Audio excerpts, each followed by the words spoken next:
do Senhor, gente, depois de um conflito, né? O pastor passou um conflito lá, caiu a internet, mas voltou. A gente vai tentar fazer agora pelo 4G dele. Vamos fazer então a live O Arrebatamento. Nós temos muitas perguntas aqui, né? Ele vai estar respondendo um pouquinho das perguntas de vocês. Tô esperando ele. Já estou online, pastor. Aleluia, glórias a Deus, gente. Estou muito feliz. Creio que essa live não vai dar para esclarecer tudo hoje, né? Mas nós vamos fazer o arrebatamento e o apocalipse para poder tentar responder todas as perguntas, né? Olha só. Deixa eu ver aqui, gente. Deixa eu chamar ele aqui. Caiu uma chuva lá na cidade dele.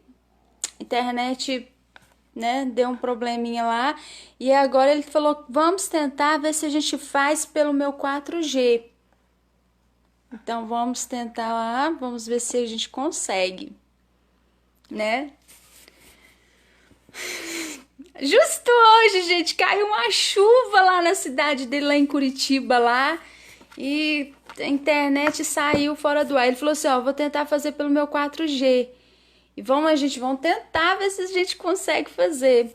Já enviei o convite, pastor. Agora o senhor entra na sala aqui. Vamos ver, vamos ver, vamos ver. A gente tem muita dúvida, né, sobre o arrebatamento e ele é uma pessoa que entende muito sobre isso, gente. Vamos ver aqui agora. Adicionar. Adicionando! O arrebatamento. Vamos. Aê, pastor!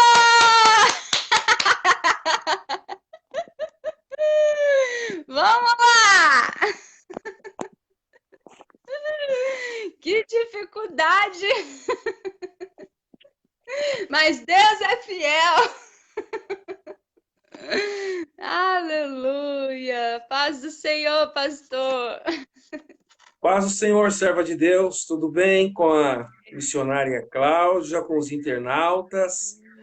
Amém. Muita chuva aqui em Colombo, região metropolitana de Curitiba, desde as 5 da tarde está caindo um temporal, caiu a internet, o meu Wi-Fi, agora eu consegui recuperar o 4G e talvez a qualidade não fique muito boa e a gente não vai poder se estender muito porque também o meu 4G não é aquele top de linha, né?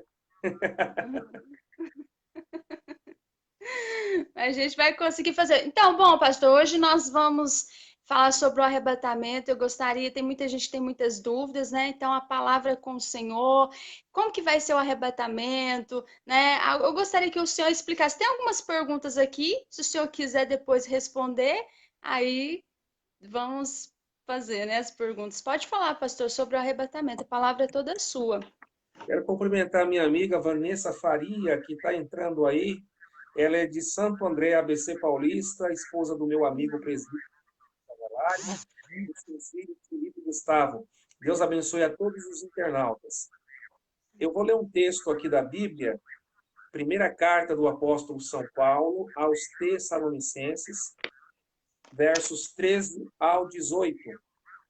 Diz assim a palavra: Não quero, porém, irmãos, que sejais ignorantes acerca dos que já dormem, para que não vos entristeçais como os demais que não têm esperança. Porque se cremos que Jesus morreu e ressuscitou, assim também aos que em Jesus dormem, Deus os tornará a trazer com ele. Dizemos-vos, pois, isto pela palavra do Senhor, que nós, os que ficarmos vivos, para a vinda do Senhor, não precederemos os que dormem. Porque o mesmo Senhor descerá do céu com alarido, com voz de arcanjo, com a trombeta de Deus, e os que morreram em Cristo ressuscitarão primeiro. Depois nós, o que ficarmos vivos, seremos arrebatados juntamente com eles nas nuvens, a encontrar o Senhor nos ares. E assim estaremos sempre com o Senhor. Portanto, consolai-vos uns aos outros com estas palavras. Primeiramente, eu quero dizer aos ouvintes, aos internautas, que acessem depois da live no YouTube o arrebatamento da igreja, com o pastor Éder William, que ali tem um vídeo do debate que eu participei da HIT TV, o programa Vejam Só. Ali eu estou falando sobre o arrebatamento da igreja antes da grande tribulação. É um programa que tem 1h15. É só colocar no YouTube o arrebatamento da igreja, pastor Éder William. Esse texto que eu li para vocês, primeira carta de Paulo aos Tessalonicenses, capítulo 4, versos 13 a 18, é um texto que o apóstolo Paulo está enviando para a carta lá dos irmãos em Tessalônica, porque os irmãos tessalonicenses, eles estavam tristes e sem esperança. Olha que coisa, um cristão sem esperança, pelo falecimento dos seus entes queridos, que eram crentes também. E houve uma necessidade do Paulo explicar para os irmãos da igreja de Tessalônica sobre 2 pontos fundamentais nesse texto que eu li. Número 1, que os crentes que morrem no Senhor Jesus morrem salvos. Logo, quem está vivo não deve ficar sem esperança, porque Jesus Cristo, como ressuscitou dos mortos, também ressuscitará aqueles que nele creem. Segundo ponto, nesse texto aqui, Jesus... Cassiano Antunes, a paz, meu querido.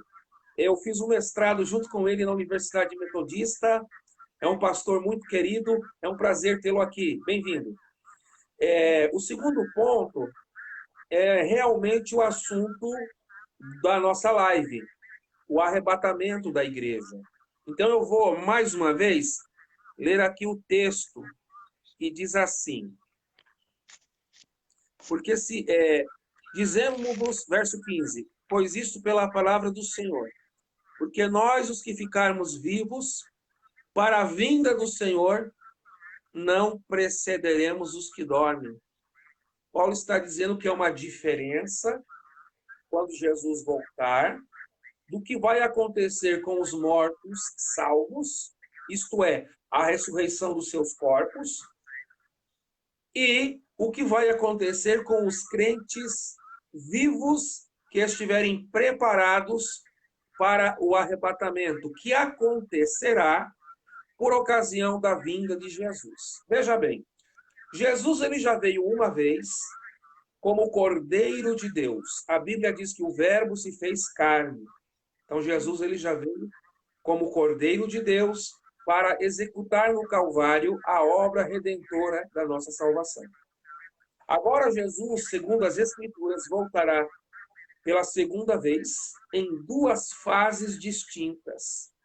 Então, teologicamente, nós estamos aqui passando esse estudo para os irmãos, até de forma bem rápida, porque quando a gente estuda no seminário, esse estudo aqui ele vai durante muito tempo. E a gente só tem aqui alguns minutos para poder compartilhar o tema do arrebatamento. Mas, grosso modo, a primeira fase da vinda de Cristo é o arrebatamento. A segunda fase acontecerá 7 anos depois do arrebatamento. Essa segunda fase se chama parousia. Esse termo grego parousia fala sobre a manifestação visível de Cristo, quando o Apocalipse diz que quando Cristo voltar na parousia, todo olho o verá.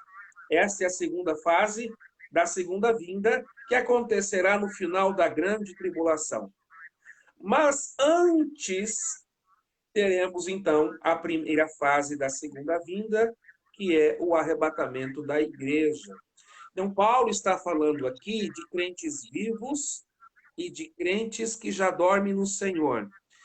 Ele fala assim, verso 17: depois nós, os que ficarmos vivos, seremos arrebatados juntamente com eles. Eles quem?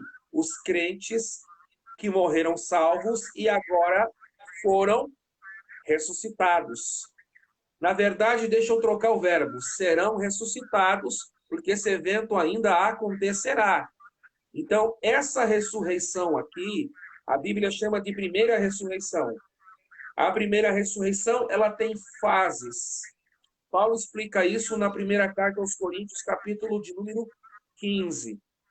Eu vou até ler o texto da carta, 1 aos Coríntios 15, e versículo 23. Diz assim a Bíblia: Missionária Cleusa, paz do Senhor.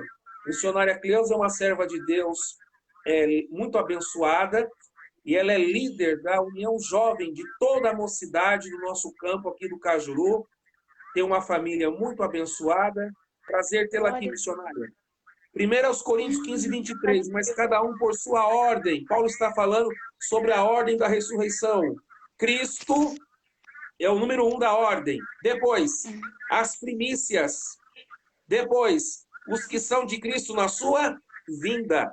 Então, aqui Paulo vai, na primeira carta aos Coríntios, usando um termo que é até empregado dentro da ordem hierárquica. Cristo é o primeiro da ressurreição, da primeira ressurreição. Depois, as primícias. Quem são as primícias? Aqueles que ressuscitaram depois da ressurreição de Jesus, conforme está escrito em Mateus capítulo 27. E deixa eu pegar aqui o versículo para passar a informação de forma precisa. São Mateus, Amém. capítulo 27. Glória a Deus. E o versículo 52. Os sepulcros se abriram e muitos corpos de santos que dormiram foram ressuscitados. 53. E saindo dos sepulcros, preste atenção agora, depois da ressurreição dele. Dele quem? Cristo Jesus. Então, o que é ressurreição? Teologicamente, a ressurreição é quando ocorre a restauração do corpo da pessoa que faleceu e ela volta à vida e nunca mais morre. Mas se alguém perguntar, e o caso de Lázaro? E o caso de Eutico? E o caso do filho da viúva de Naim? E o caso do Velho Testamento, do filho da viúva, não é? Que os profetas Elias e Eliseu foram usados para ressuscitar aqueles mortos. Teologicamente, aqueles mortos que foram ressuscitados, a expressão mais correta se chama restauração da vida, porque a pessoa nasce, morre, aí que nem o caso do Lázaro. Morreu, Jesus ressuscitou, não ressuscitou? E depois o Lázaro morreu de novo. Então o Lázaro morreu quantas vezes? Duas. A filha de Jairo, 2. E os demais exemplos. Agora, quando você vai aqui, beber uma aguinha aqui. Uma aguinha, pronto. O caso que Paulo fala aos Coríntios, primeira carta 15:52, 15 verso 23, corrigindo, 15:53, e a carta aos Tessalonicenses 4, de 13 a 18, e o contexto, está falando de uma classe de pessoas que vão ressuscitar para nunca mais morrer. Diferente do Lázaro. Diferente do filho da viúva de Naim. Então, quando o crente morre, como os demais seres humanos, o seu corpo vai para a sepultura. Ou se ele é cremado, as suas cinzas são jogadas em algum lugar. O corpo vai para a sepultura, mas o espírito e a alma daquele que morre salvo, Jesus disse para o ladrão da cruz: hoje tu estarás comigo onde? No paraíso.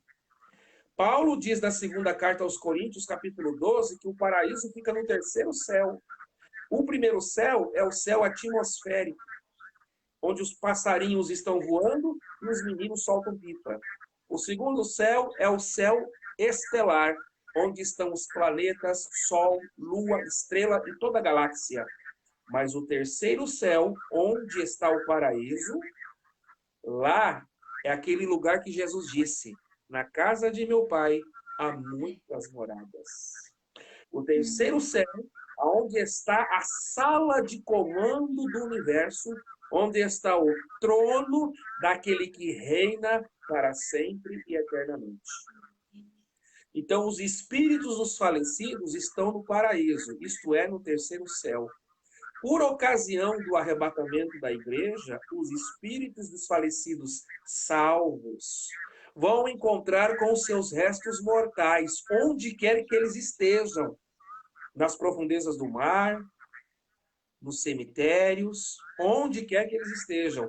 Eu não sei, a irmã Cláudia não sabe, mas Deus sabe onde está aquela centelha dos restos mortais até de quem foi cremado. E esses que morreram salvos, os espíritos desses salvos que estão no paraíso, que fica no terceiro céu, vão estar retornando aqui na Terra para encontrar com os seus corpos, com seus restos mortais, para acontecer aquilo que Paulo explica na carta aos Tessalonicenses, capítulo 15. O corpo corruptível vai se revestir de incorruptibilidade. O corpo mortal vai se revestir de imortalidade. E aí vai acontecer o milagre da primeira ressurreição.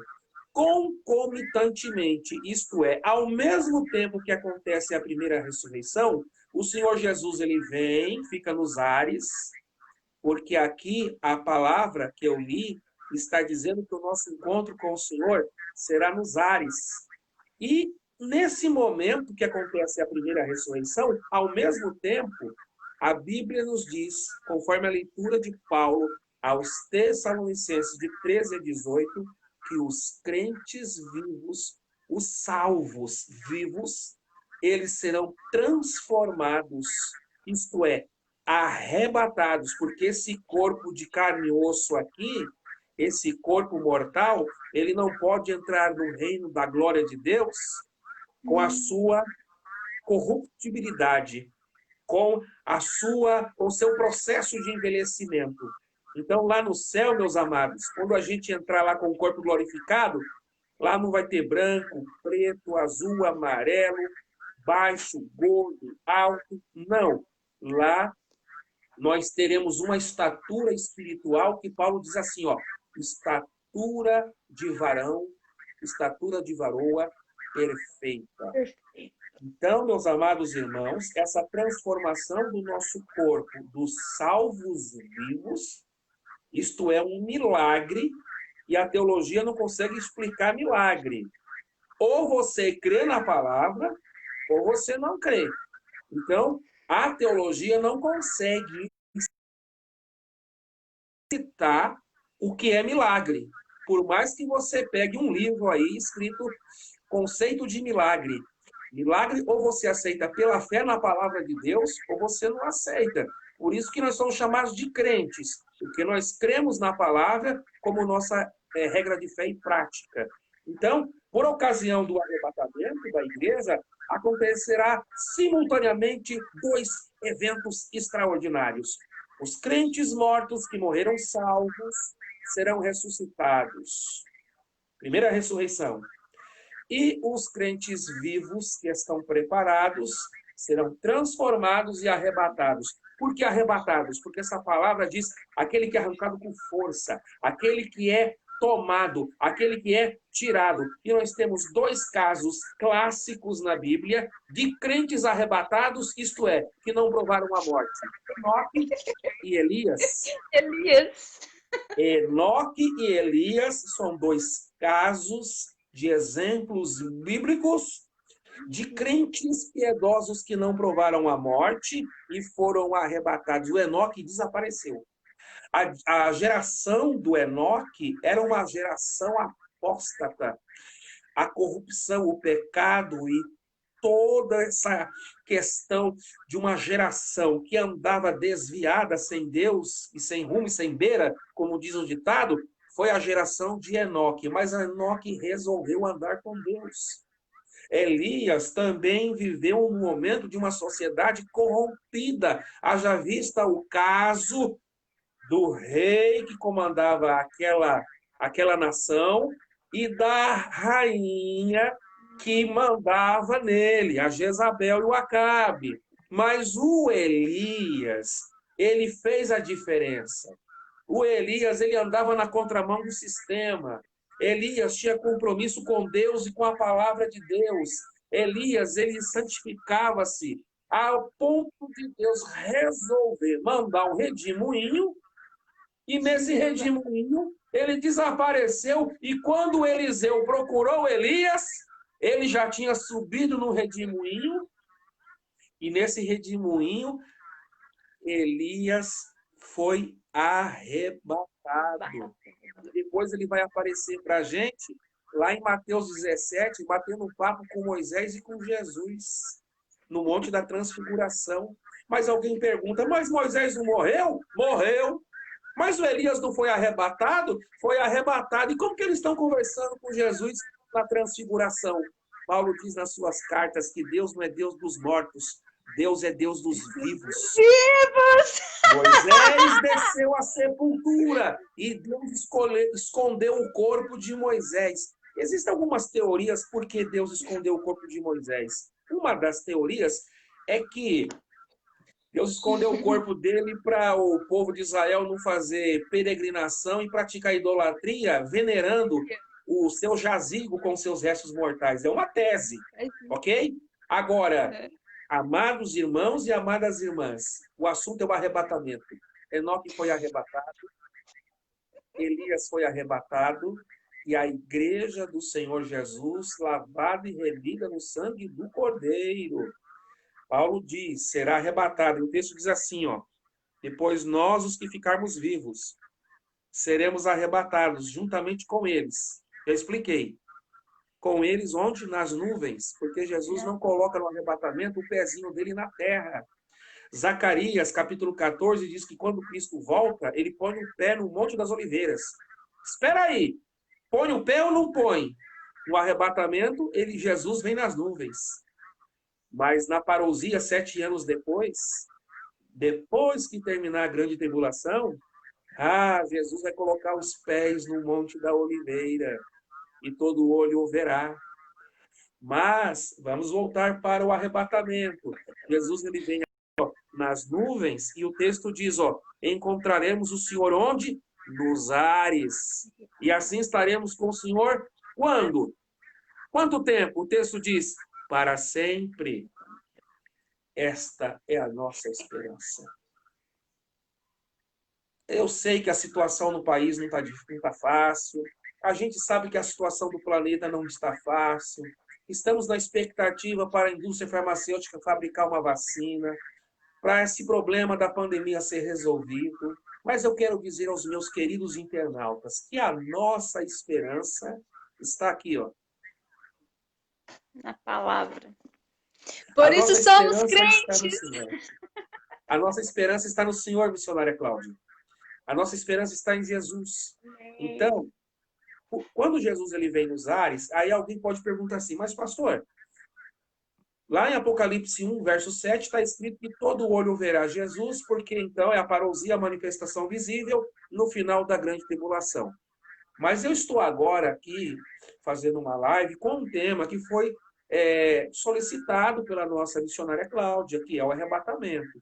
Por que o arrebatamento é diferente da parousia, que é a manifestação visível de Jesus no final da grande tribulação? Porque a Bíblia diz, eu vou ler o texto lá em Coríntios, primeira carta, capítulo 15, versículo 52. Verso 51. Vamos começar no 51 e o 52. Eis aqui vos digo um mistério. Missionária Cláudia, o que nós estamos falando nessa live aqui é mistério. Tem gente que está ouvindo essa live aqui e está achando que a gente está louco. Mas o que nós estamos falando aqui é coisas espirituais, é mistério. Eis aqui eu vos digo um mistério. Na verdade, nem todos dormiremos. Paulo está dizendo, nem todo mundo vai morrer. Mas vai ficar uma turma viva aí no arrebatamento. Mas todos seremos o quê? Transformados. Essa transformação do corpo é do crente vivo que está salvo e aguardando o arrebatamento. Verso 52. No momento, num abrir e fechar de olhos, ante a última trombeta, porque a trombeta soará e os mortos ressuscitarão incorruptíveis, e nós, os que ficarmos vivos, seremos o quê? Transformados. A expressão no momento, no original, é átomo, partícula indivisível. Num abrir e fechar de olhos. Missionária, pisca por gentileza. Essa piscada que a senhora deu durou exatamente 7 milésimos de segundo. Esse é o tempo exato do arrebatamento da igreja. É num abrir e fechar de olhos. Não dá tempo para se consertar com a esposa. Não dá tempo de pedir perdão para o marido. Não dá tempo de se reconciliar com a sogra. Não dá tempo de pedir perdão para o sogro, para o genro, para a nora, para o pastor, para dirigente do círculo de oração. Deus está falando com alguém aqui, ó. Conserta a tua vida, porque Jesus está voltando. É num abrir e fechar de olhos, missionária. Por isso que no arrebatamento ninguém vai ver Jesus. O texto diz que é num abrir e fechar de olhos. Essa piscada aí, ó, que a gente pisca assim, é 7 milésimos de segundo. É muito rápido. Então, o alerta da mensagem do arrebatamento é que nós devemos estar preparados 24 horas.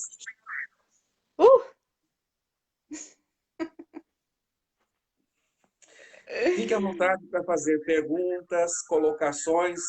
Eu tenho aí pelo menos mais uns 10 minutinhos aí do meu 4G para estar usando. Então, rapidinho, pastor. Então, aqui, ó, o Eudo perguntou o seguinte: o arrebatamento será antes ou depois da grande tribulação? Respondendo a pergunta dele. Ele será antes da grande tribulação. Porque quem vai ser arrebatado? A igreja. E por que a igreja não entra na grande tribulação? Aí a gente tem que fazer uma live sobre as 70 semanas de Daniel. Em Daniel, capítulo 9, deixa eu abrir aqui a Bíblia. Daniel, capítulo 9.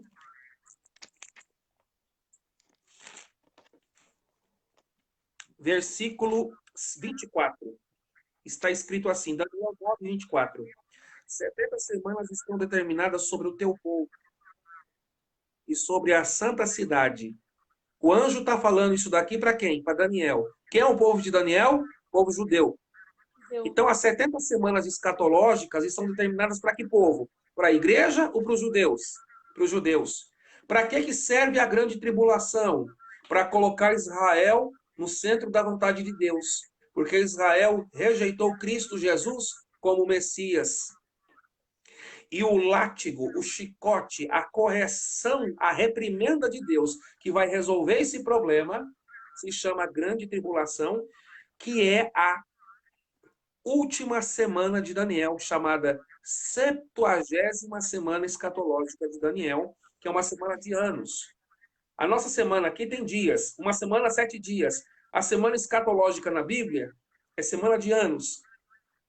Então, a última semana de anos, uma semana de anos são 7 anos. Por isso que a grande tribulação tem duração de 7 anos, com uma divisão profética de 3 anos e meio, e mais 3 anos e meio, totalizando 7 anos.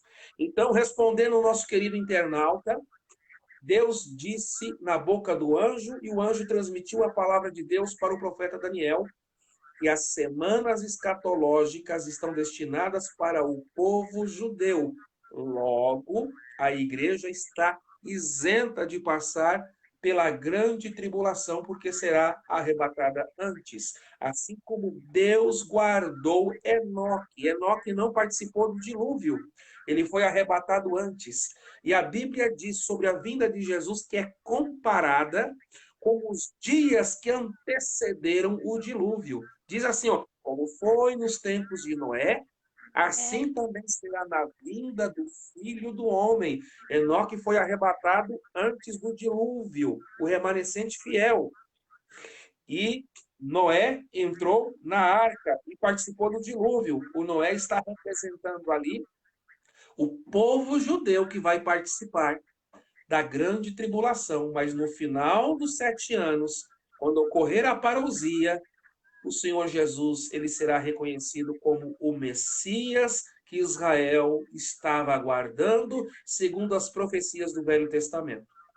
Tem mais perguntas? Nós estamos em qual tempo, pastor? Nós estamos no princípio de dores, ou a gente já está na tribulação? Qual tempo que a gente já Ok. está com esse coronavírus aí, esse vírus? Qual tempo? Tem muita gente que tem tá perguntando qual o tempo que nós estamos agora, escatologicamente falando, né? O mundo tem tribulação desde quando Adão e a Eva comeu a fruta proibida. Ali começaram as tribulações dentro da humanidade, Hum, ok? Já antes disso, tinha as tribulações provocadas pelo querubim ungido, que caiu e se tornou o gênio do mal. Mas do ponto de vista humano, as tribulações começam com a queda do casal, Adão e Eva, a expulsão deles do jardim, e aí cumpre-se o que Paulo fala aos Romanos: todos pecaram e destituídos estão da glória de Deus. Essa destituição da glória de Deus é cercada pelas aflições e tribulações que o pecado promove com a humanidade. Então, estamos em momento de tribulações desde o tempo da queda do Adão. Agora, o termo grande tribulação é um período que nunca aconteceu na Terra e jamais haverá, quando desencadeará sobre a Terra os juízos de Deus manifestos através dos 7 selos, das 7 trombetas e das 7 taças. Respondendo à sua pergunta, nós estamos no momento profético que se chama dispensação da graça. A graça é a dispensação da igreja, que começa com a descida do Espírito Santo em Atos dos Apóstolos, e a dispensação da graça, ela prossegue até o arrebatamento da igreja.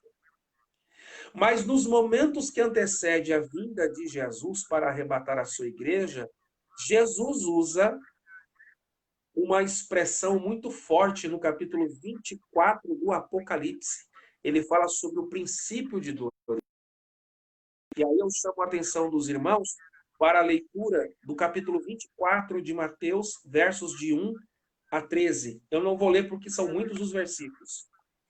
Mas o capítulo 24 e o capítulo 25 de Mateus são considerados as partes mais complexas de entendimento no que diz respeito à escatologia. E os teólogos chamam Mateus 24 e Mateus capítulo 25 de um pequeno apocalipse. Então, o capítulo 24 e o capítulo 25 de Mateus é um pequeno apocalipse. E Mateus 24, de 1 a 12, fala sobre os sinais que antecedem a vinda de Jesus. Esses sinais são chamados de princípio de dores. Respondendo a sua pergunta, nós estamos agora no princípio de dores. Por quê? Jesus vai elencando aqui um número de sinais. Por exemplo, ele fala de guerra. Já tivemos a Primeira Guerra Mundial, a Segunda Guerra Mundial. E antes disso, o mundo já teve muitas guerras. Antes de Cristo, na era medieval, e atualmente, depois da Segunda Guerra Mundial, a Guerra Fria, entre outras guerras. Só que conforme o tempo vai passando, missionária, a intensidade de guerras vai aumentando e de forma célere. Outros sinais: terremotos, pestes, que é o caso do coronavírus. Então, a manifestação do Covid-19 é apenas mais uma prova bíblica que estamos no princípio de dores.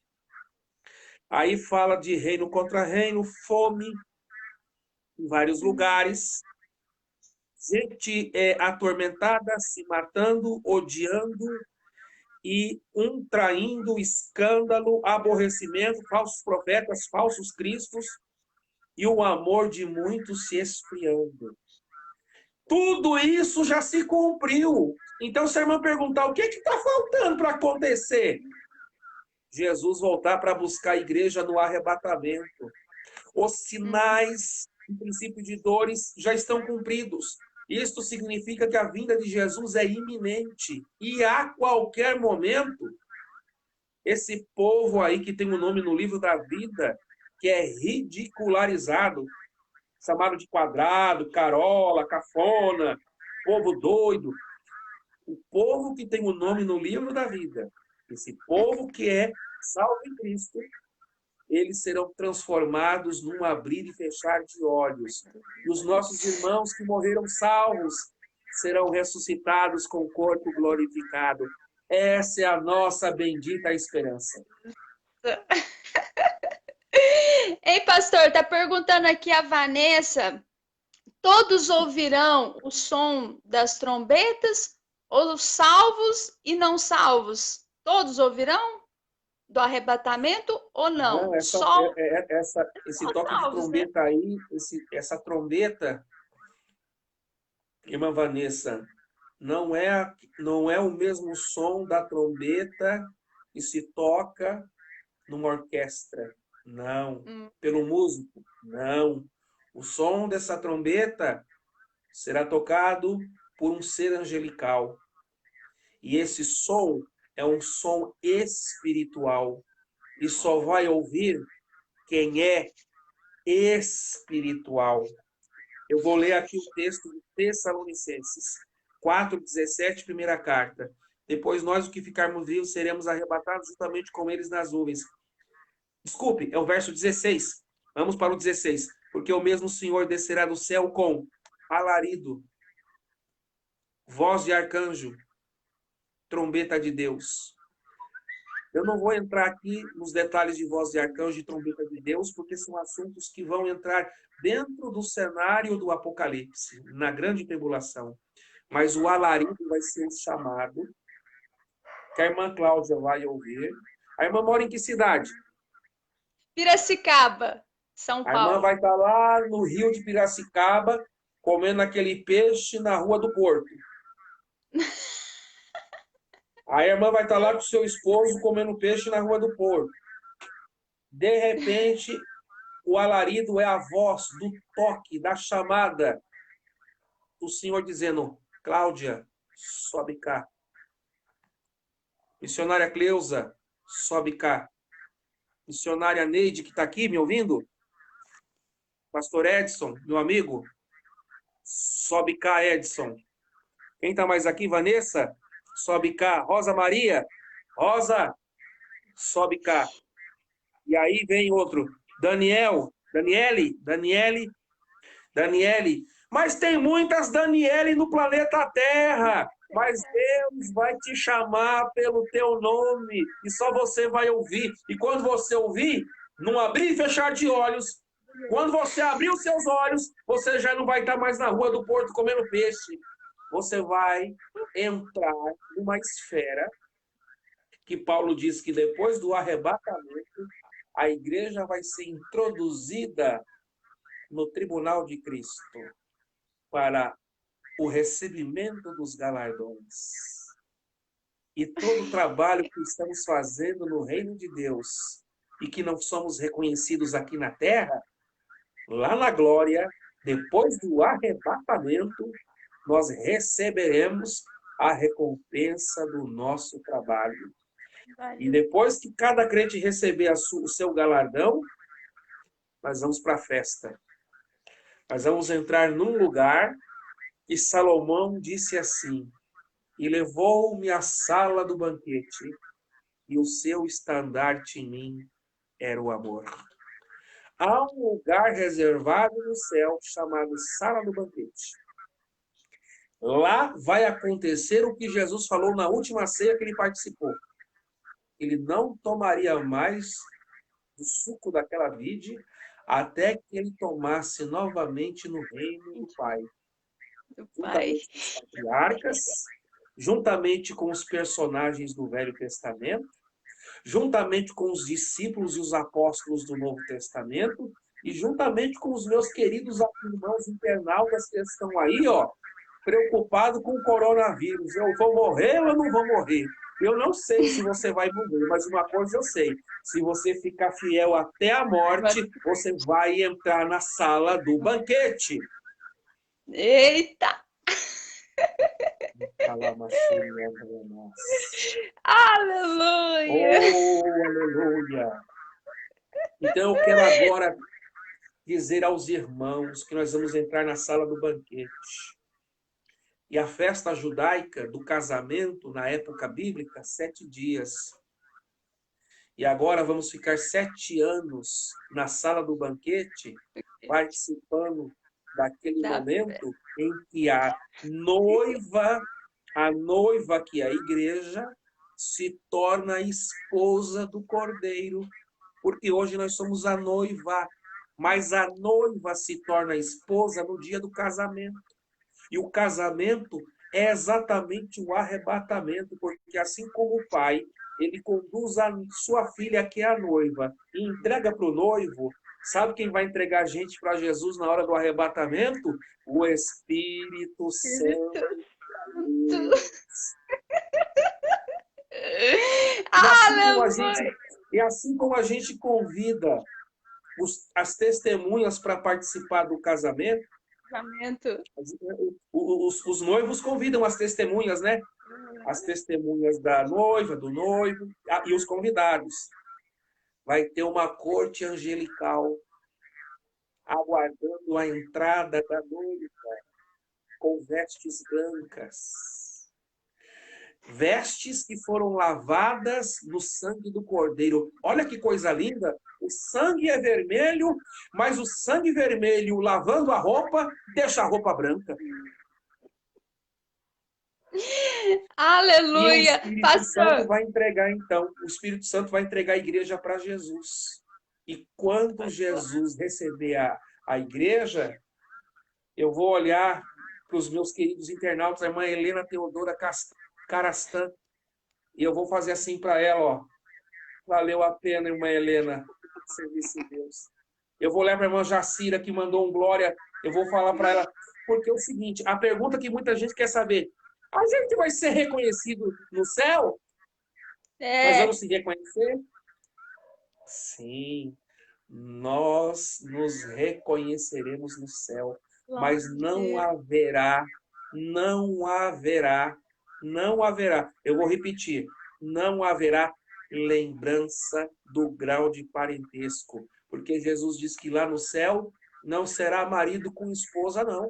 Nós seremos, não seremos anjos, seremos como? Como Olha. anjos, porque os anjos são seres assexuados. Então, meus amados, nós nos reconheceremos no céu. Então, se tem alguém aí brigado, com problema de reconciliação, você não vai com a cara de alguém, corta a volta e nem cumprimenta com a paz, e fica tomando a Santa Ceia com a vida desmantelada, não vai entrar no céu desse jeito, não. Ah, alguém falou assim, não, mas eu chegando no céu, eu me escondo atrás da árvore da vida, e na hora que aquele tribuloso passar, eu não cumprimento. Primeiro que não vai entrar lá com a vida desconcertada, porque lá só entra quem está lá dormindo no sangue do Cordeiro. E segundo, não tem como se esconder na árvore da vida, porque a mesma é transparente. Lá no céu é tudo transparente. Lá no céu é tudo transparente. Lá nós vamos andar deslizando, voando. Lá nós vamos conversar sem precisar verbalizar, só olhando um para o outro. Meus Olha irmãos, que lá não tem velho, porque se Jesus falou que nós seremos como anjos, todas as aparições dos anjos na Bíblia, eles aparecem com aspecto jovial. Então, quem está preocupado com lindo. o cabelo branco, com a roupa, com a celulite, com o pé de galinha, fique tranquilo que no arrebatamento da igreja e na primeira ressurreição, corpo glorificado, eu vou usar uma metáfora aqui, corpo glorificado é como se Deus estivesse fazendo uma cirurgia plástica na tua vida. Vai ser linda! Vai ficar lindo, perfeito! Serva de Deus, eu tenho 5 minutos que vai acabar o meu 4G. Tem mais alguma pergunta? Deixa eu só te perguntar, pastor, rapidinho. Eles falam sobre que antes da volta de Jesus, do arrebatamento, vai haver um avivamento. Todos os pastores pregam isso. O que o senhor acha disso? Vai acontecer um avivamento global ou não existe isso? Não vai Veja ter. bem, Agora é só o princípio de dores, e aí é a volta de Jesus. O avivamento já começou quando? Quando o Espírito Santo desceu em Atos 2. Uhum. Então, se alguém ora assim, Senhor, derrama o teu Espírito, derrama! Calma aí. Como é que Deus vai derramar se o Espírito Santo já foi derramado? Outro sim, o Espírito Santo já está dentro de nós. Outro sim, o avivamento, ele não é no atacado, ele é no varejo. Ele está dentro de mim, porque a chama do Espírito Santo habita dentro de mim. Então, pela Bíblia, eu posso dizer para a irmã e para os internautas que nós podemos ter ao longo da história da igreja pontos isolados ou focos isolados de avivamento. Como foi com Spurgeon, Jonathan Edwards, John Wesley, George Whitefield, Moody, o avivamento da Rua Azusa com William Joseph Seymour, o avivamento da Assembleia de Deus com Daniel Berg e Gunnar Vingre, e eu poderia citar outros nomes. O avivamento na Deus e Amor com Davi Miranda, o avivamento com Manuel de Melo no Brasil para Cristo. Então, existem focos de avivamento ao longo da história da igreja. Olha isso. Mas eu vou ser muito pé no chão e vou ficar com a Bíblia. A tendência daqui para frente é a coisa ficar mais estreita. Por quê? Porque Jesus disse assim na palavra, e por multiplicar a iniquidade, o amor de muitos, o quê? Esfria. Quando o amor esfria, o avivamento fica o quê? Sufocado. Então, eu acredito que o avivamento, ele se dá com o remanescente fiel. E o nome já fala, o remanescente é a minoria. Então, essa pregação de um grande avivamento que o povo está dizendo, tal, tal, tal. Olha o que Jesus diz assim sobre a vinda dele. Porventura, quando o Filho do Homem vier, achará fé na terra? A tendência daqui para frente é a apostasia, como a irmã Helena está falando aí. A apostasia com o abandono da fé aumentar. Então a Bíblia diz: quem é sujo, suje-se mais. Quem é limpo, limpe-se mais. Então, mediante a sua pergunta, é claro que Deus pode fazer um avivamento global. É claro que Deus pode fazer um avivamento internacional. Mas pelas Escrituras, pelas profecias escatológicas, a tendência daqui para frente é a porta ficar mais estreita. E eu quero dizer aos irmãos e às irmãs que nós estamos no século 21, mas a porta que Jesus falou que é estreita, ela não passou por reforma, não vai passar por reforma, porque foi a porta que ele abriu e ninguém pode fechar. A porta é estreita. Então, conforme a vinda de Jesus se aproxima, a intensidade de luta e de opressão maligna contra a humanidade e também contra a igreja é grande. Mas o que nos dá força é o Espírito Santo. Então, quando a irmã abre essa live, o avivamento já está dentro da senhora. Quando a missionária Cleusa faz a tarde da bênção, o dia com Deus com a missionária Sandra, na nossa sede do Cajuru, ali já está o avivamento. Quando o meu pastor Davi Secundo, que é o meu presidente, ele dá o culto de doutrina e abre a palavra, ali já está o avivamento. Gente, avivamento não é aviãozinho. Não sou contra os irmãos que fazem aviãozinho. Avivamento não é gritaria. Eu não sou contra quem se manifesta com glória gritando. Não, eu sou pentecostal. Mas avivamento fala de quebrantamento. Avivamento fala de arrependimento. Avivamento fala de reconciliação. Avivamento fala de lágrima sincera. Avivamento é obra missionária. Avivamento é você sair com um folheto evangelizando. Avivamento é você ganhar almas. Avivamento é você anônimo, desconhecido por todos, mas conhecido no céu como um crente cheio do Espírito Santo. E é esses que o Senhor está dizendo: estou procurando os fiéis da terra, porque eu vou arrebatar a minha igreja. Glória a Deus. Pastor, última pergunta. Está perto do arrebatamento?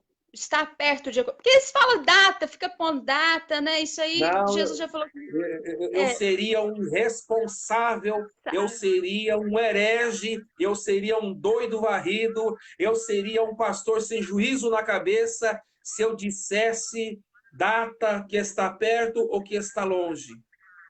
Duas coisas que Deus não revela na Bíblia para ninguém. Número um, Deus não revela o dia que a gente vai morrer. Pode Deus usar o profeta e falar que a gente vai morrer, como Isaías falou para Ezequias. Ezequias, põe a casa em ordem que você vai morrer. Mas Deus não falou a data. Então Deus não revela para ninguém a data de alguém que vai morrer. Deus pode avisar, como fala muito nas igrejas. Vou colher uma flor do meu jardim, né? Aí os crentes ouvem a profecia passada, Deus vai recolher alguém. Mas Deus, ele não fala a data que a gente vai morrer. Então a data que a gente vai morrer é um segredo.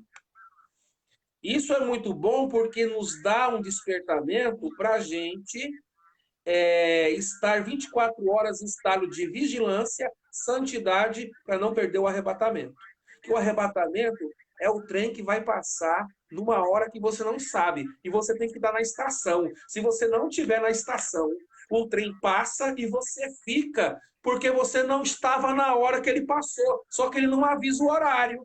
Então, o arrebatamento é a segunda coisa que Deus não revela para ninguém, a data.